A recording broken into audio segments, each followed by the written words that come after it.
जय श्री कृष्ण मित्रों, मेरे YouTube चैनल में आपका स्वागत है। आज हम बात करने जा रहे हैं एक बहुत ही संवेदनशील मुद्दे पर, जो श्री राधा और श्री कृष्ण के संबंध के विषय में पंडित प्रदीप मिश्रा जी के द्वारा जो टिप्पणी की गई है, उसके संदर्भ में पूरे देश में एक बवाल खड़ा हो गया है। प्रेमानंद जी महाराज ने उनको बहुत ही क्रोध में डांटा भी है। वो भी वीडियो आप लोगों के सामने पड़ा हुआ है।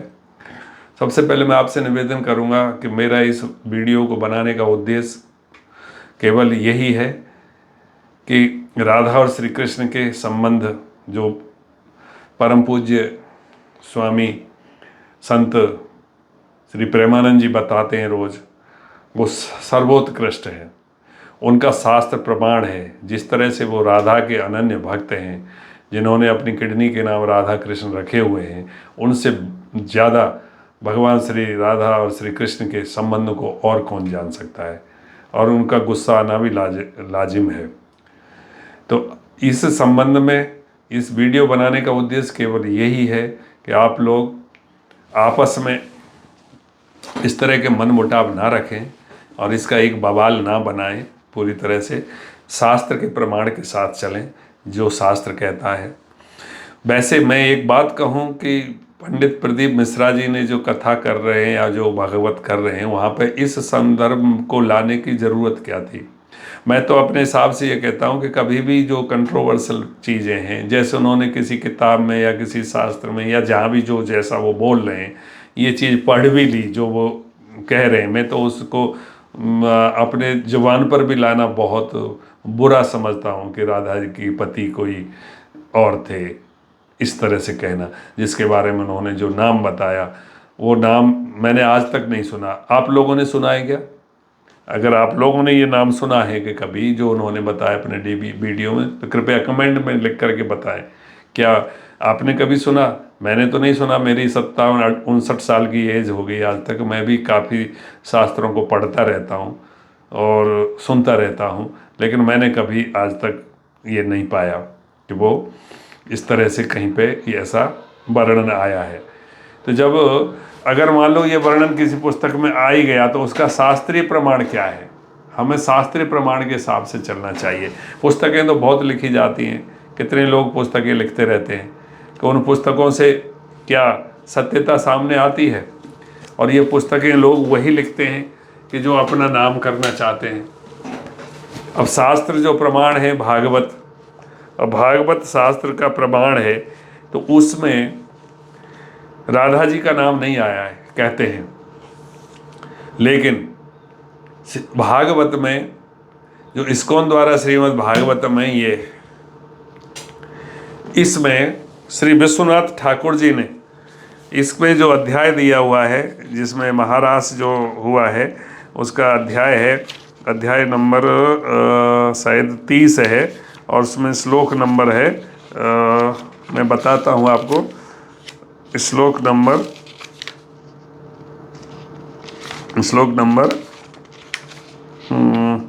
28 श्रीमद् भागवत के स्कंद 10 का अध्याय 28 श्लोक, अध्याय 30 का श्लोक 28 कि अनयाराधितो नूनम भगवान हरिरीश्वरः यन्यो विहाय गोविंद प्रीतो यामन यद्रः। यहाँ पे इसका जो अर्थ है कि एक विशिष्ट गोपी के बारे में बोला गया है कि इस विशिष्ट गोपी ने निश्चित ही सर्वशक्तिमान भगवान गोविंद की पूर्ण रूप से पूजा की होगी, क्योंकि वे इससे इतने प्रसन्न हो गए कि उन्होंने हम सबको छोड़ दिया और उसे एकांत स्थान में ले आए। इसका अनुवाद यहाँ है इस श्लोक का।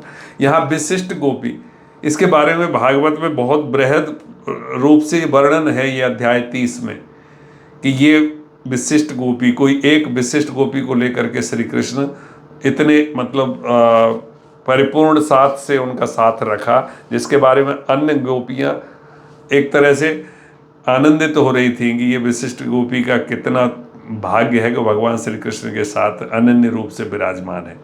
तो ये विशिष्ट गोपी का नाम नहीं आया भागवत में, परंतु यहाँ जो शब्द है इस श्लोक का अनया राधितो, तो यहाँ पर श्री विश्वनाथ चक्रवर्ती ठाकुर जी व्याख्या लिख रहे हैं कि आराधितः शब्द श्रीमती राधा रानी के लिए आया है।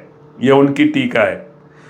वो कह रहे हैं कि श्रील सुखदेव स्वामी ने उनका नाम गुप्त रखने का भरसक प्रयास किया है। जैसा कि प्रेमानंद जी महाराज जी ने भी कहा है कि सुखदेव जी महाराज जी ने राधा का नाम इसलिए नहीं लिया है कि राधा के वो इतने अनन्य भक्त हैं, और राधा नाम ऐसा है कि अगर ये एक बार जुबान पे आ जाए तो समाधि लग जाए, फिर कथा कहाँ होगी। इसलिए उन्होंने राधा का नाम सुखदेव जी ने नहीं लिया। और यही यहाँ पे विश्वनाथ ठाकुर चक्रवर्ती ठाकुर जी कह रहे हैं यहाँ पे कि उन्होंने राधा के नाम को गुप्त रखने का भरसक प्रयास किया है, किंतु अब उनके मुख रूपी चंद्रमा से वह स्वतः प्रकाशित उठता है। उन्होंने राधा का नाम ले लिया, यह श्रीमती राधा रानी की कृपा है। अतः आराधितः शब्द राधा के सौभाग्य को सूचित करने वाला दुंदुभी घोष है। ये इनका मतलब व्याख्या है कि जो आराधित अनयाराधितो जो शब्द है ना, उसको ये राधा का नाम कह रहे हैं। यद्यपि गोपियां इस प्रकार बोल रही हैं कि मानो वे श्रीमती राधा रानी के प्रति ईर्ष्यालु हों, किंतु वे यह देखकर पुलकित थी कि राधा ने श्री कृष्ण को बंदी बना लिया था। श्रील विश्वनाथ चक्रवर्ती ने रूप गोस्वामी कृत श्री उज्ज्वल नीलमणि में श्रीमती राधा रानी के पद चिन्हों का जो विस्तृत वर्णन है उसे उद्धृत किया है कि उनके दाएं पांव के अंगूठे के नीचे जो जौ का चिन्ह है, उसके नीचे चक्र, और चक्र के नीचे छत्र तथा छत्र के नीचे बाजूबंद, और बाजूबंद के पास पाँव के बीच से एक खड़ी रेखा अंगूठे तथा दूसरी अंगुली के बीच तक जाती है, और बीच की अंगुली के नीचे कमल है, उसके नीचे ध्वजा है, और ध्वजा के नीचे लता है जिसमें एक फूल लगा है। उनके पाँव की छिंगुनी के नीचे अंकुश है, और उनकी एड़ी में अर्धचंद्र है। इस प्रकार उनके बाएं पाँव में 11 चिन्ह हैं, और उनके दाहिने पाँव के अंगूठे के नीचे शंख है, और उसके नीचे भाला है, और उनके दाएं पाँव की छिंगुनी के नीचे यज्ञ बेदी है जिसके नीचे कुंडल है, और कुंडल के नीचे फिर भाला है, और दूसरी तीसरी चौथी उंगलियों तथा छिंगुनी के नीचे पर्वत का चिन्ह है जिसके नीचे रथ है, और एड़ी में मछली का चिन्ह है। इस प्रकार श्रीमती राधा रानी के चरण कमलों के तलवों में 19 विशिष्ट चिन्ह बताए हैं। अब ये भी जो संत हैं, ये आचार्य परंपरा से आने वाले ये जो संत हैं, इन्होंने इतना बड़ा विशद वर्णन अपने व्याख्या में किया है, तो ये अपने किसी खोज के ऊपर ही करते हैं।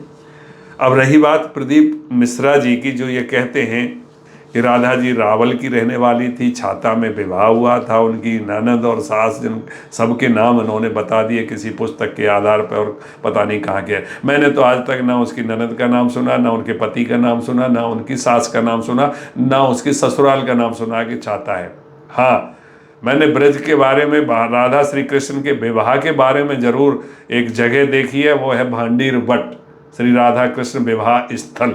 आज भी वहाँ बोर्ड लगा हुआ है, लोग जाते हैं दर्शन करने के लिए। और ये भागवत में ये वर्णन भी है कि जब जंगल में, जब महाराज के समय पे गोपियाँ जब ढूंढ रही थी और श्री कृष्ण अलोप हो गए थे, तो ये जो एक विशिष्ट गोपी का जो वर्णन आया है, वो उसको लेकर के भगवान श्री कृष्ण जंगल में अलोप हुए थे, और वो जंगल वही है भांडीर वट, जिसके बारे में लोग आज भी कहते हैं। तो जब इतना वर्णन हमारे पास उपलब्ध है, तो फिर इसको संवेदनशील मुद्दे को इस तरह से एक भरी कथा में कहना क्या औचित्य दर्शाता है, मुझे तो नहीं समझ में आता।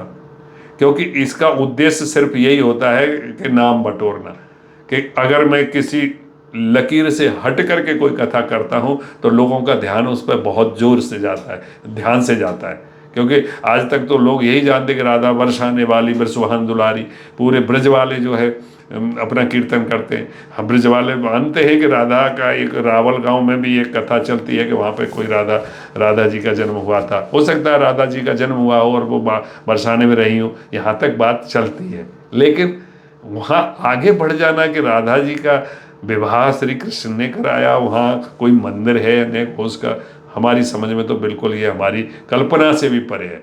और प्रेमानंद जी स्वामी का जो क्रोध दर्शाना इस मुद्दे के ऊपर, वो बिल्कुल जायज़ है, क्योंकि वो राधा जी और श्री कृष्ण के अनन्य भक्त हैं। तो ऐसे मुद्दों पर हमेशा कथावाचकों को या भागवत कथा करने वालों को बचना चाहिए, क्योंकि शंकराचार्य जी ने भी इस संदर्भ में बताया है, उन्होंने भी इसका मना किया है। और भी कितने धर्मशास्त्रियों ने भी जो यही सलाह दी है, जो यही मान्यता रखी है कि वो ये इस तरह का जो कहीं वर्णन उन्होंने नहीं देखा, जैसे मैं जो कह रहा हूँ। आप लोग भी, जितने लोग मेरे वीडियो को देख रहे हैं, वो भी शायद इसी मत में होंगे कि ये जो उन्होंने बताया कि वो कहीं आज तक उन्होंने न सुना न पढ़ा कहीं पर। तो ऐसी स्थिति में उनको, प्रदीप जी को, संत महाराज जी के पास जाकर के मिल लेना चाहिए। उन्होंने ये कहा कि उन्होंने मेरा नाम लिया तो मेरा कल्याण हो गया। वो बात बिल्कुल सत्य है कि कोई इतना महान संत अगर किसी का नाम भी ले लेता है तो उसका कल्याण हो जाता है। तो और पूरा कल्याण कराने के लिए उनको उनके चरणों में जाकर के नतमस्तक होके अपने ये जो भी कहा है कि उन किताबों को उनके सामने रख देना चाहिए और कहना चाहिए कि मेरी गलती हुई कि इन किताबों के संदर्भ में मैंने कहा। हाँ, जो प्रमाण आज दे रहे हैं प्रदीप महाराज जी, जब ऐसा मुद्दा उन्होंने उठाया और ये उनको उचित लगा कि इसको लोगों को बताना चाहिए, तो उनको वो किताब वहाँ पे सब किताब को लेकर के उनको बोलना चाहिए कि मेरा अपना मत नहीं है, ये इस किताब में लिखा है, इस शास्त्र में लिखा है, उसके बल पर मैं आपको ये कह रहा हूँ। ये बाद में कहना गलत बात है, पहले कहना चाहिए था। क्योंकि जो मुद्दा जब लोगों ने जवाब दिया कि क्या आप जानते हैं कि राधा कहाँ की रहने हैं, तो लोगों ने बोला बरसाने की, तो उन्होंने कहा नहीं। तब उनको ये कहना चाहिए कि आप जो कह रहे हैं बरसाने की थी, लेकिन इस किताब में लिखा है कि वो रावल की थी, इस किताब में लिखा है कि उनका ससुराल यहाँ था, इस किताब में लिखा है ये है। तब तो बात सही रहती कि फिर आपकी गलती थोड़ा सा अक्षम्य नहीं रहती, वो क्षमा याचना के योग्य होती कि हाँ ठीक है, क्योंकि आपने इसका सहारा लिया है। लेकिन वहाँ के जो लोग बैठे हैं कथा में, तो उनको तो यही सोचा कि हमारे जो पंडित जी हैं बहुत ज्ञानी हैं, तो इस वजह से वो सही चीज बता रहे हैं वहाँ पे। लेकिन जब विवाद खड़ा हुआ तब आपने इन शास्त्रों का वर्णन किया। हाँ, भले ही आपने इनसे किया, लेकिन इसकी ज़रूरत उस समय पर मुझे तो नहीं लगता कि ज़रूरत थी, क्योंकि वहाँ पे तो आपको राधा जी के गुण और श्री कृष्ण के गुणों का ही गान करना था, ना कि उनके संबंधों के बारे में टिप्पणी करना। ये बिल्कुल गलत है, मेरे हिसाब से गलत है। लेकिन किसी भी भक्त की या उनके अनुयायियों की अगर किसी भावना को ठेस पहुँची तो कृपया मुझे क्षमा करना। मेरा कोई उद्देश्य किसी की भावना को नहीं ठेस पहुँचाना है, और क्योंकि हमारी भावना को तो बहुत ठेस पहुंची है, इसमें तो कोई डाउट नहीं है, बिल्कुल भी संदेह नहीं है कि उनके ये जो वीडियो वायरल हो रहा है जिसमें ये लिख रहे हैं कि जटिला कुटिला और उनके पति का नाम, उससे हम तो बहुत आहत हुए, बहुत आहत हुए। हमारे अंदर से बात आ रही है कि इस तरह की टिप्पणी बहुत गलत है, अनर्गल है, बेकार है, और ऐसी बिल्कुल सहन करने योग्य नहीं है। आप लोग क्या कहते हैं कृपया कमेंट में ज़रूर लिखें। और आप लोगों ने मेरा अगर यूट्यूब चैनल अगर सब्सक्राइब नहीं है तो कृपया सब्सक्राइब जरूर कर लीजिए। जय श्री कृष्ण।